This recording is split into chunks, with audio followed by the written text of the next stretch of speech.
You ask Tiger to solve. This deals with linear equations with one unknown.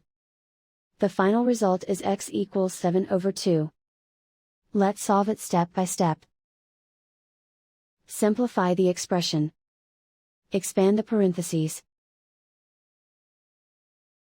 Multiply the coefficients. Simplify the arithmetic. Group all constants on the right side of the equation. Add 38 to both sides. Simplify the arithmetic.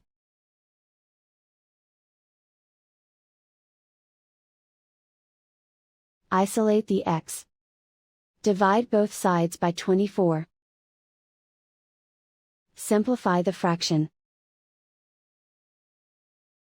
Find the greatest common factor of the numerator and denominator.